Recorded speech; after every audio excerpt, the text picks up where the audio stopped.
Introducing the African Diaspora News Channel app, your gateway to stories that's overlooked by the corporate mainstream media. And we serve as the voice to the Truthful Black community. Again, we got Dr. Candace Matthews. A lot of these documents, looking at. We are committed to informing and educating through the power of media. This country is supposed to be about the land of the free for all. It has not been free for Black people, and we are tired. With our platform, we're helping to end injustice by exposing it. Join us in standing for excellence in journalism and serving our community. Download the African Diaspora News app today. Well, the battle between the Black class action lawsuit that's taking place against the Canadian Human Rights Commission and the Canadian government for over 50 years of systemic racism against Black people that worked in the public sector wages on.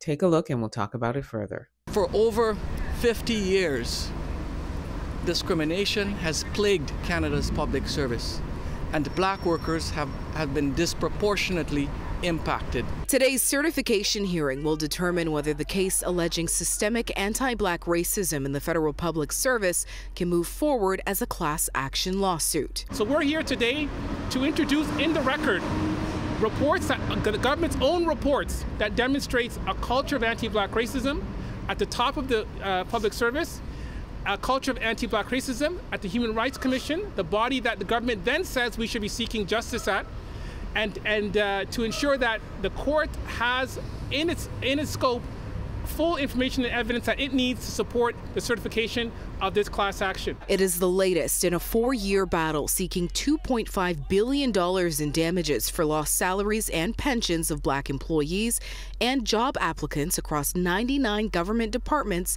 and agencies dating back to 1970. Seeking to dismiss the lawsuit, the government has spent more than $10 million fighting their own workers in court, despite numerous federal reports finding discrimination in various federal institutions. They acknowledge that, yes, there's discrimination in the public service. Anti-Black racism is wrong. They acknowledge this in court documents. What they want to tell us, though, however, is that the court doesn't have jurisdiction, the court shouldn't have jurisdiction, and that people should go out and seek individual claims. Stop fighting Black workers in court and settle this case. Settle this case.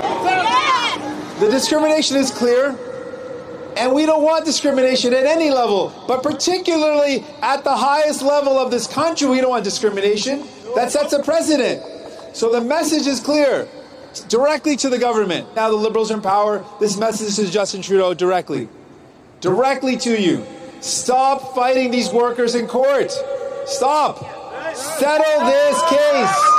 Settle it. So we heard from the CEO of the Black class action lawsuit. His name is Nicholas Marcus Thompson.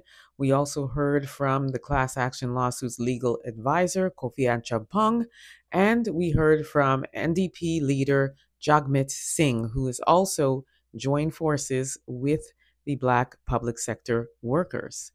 And we also heard that the government is fighting back, and they've spent over $10 million fighting back, although they admit that systemic racism exists, but they don't want to pay the $2.5 billion in compensation for the years, and as we heard, over 50 years of systemic racism. And this lawsuit has been going on for over 4 years now. I know that they are banking on it being very inconvenient for Black people to continue with this class action lawsuit, but I tell you what, they're not going to stop. So if the government wants to continue to spend money fighting back, they may as well take that money and pay these Black public sector workers for everything that they admit that they went through. Instead, they are saying that each one of the over 45,000, by the way, plaintiffs at this point should individually file, because they're just trying to make it more difficult. They're trying to make it inconvenient, and that's what they're banking on. And it's not going to work. These Black public sector workers are going to continue to fight. They are going to continue with this lawsuit, and it's going to continue to grow because there are way more than 45,000.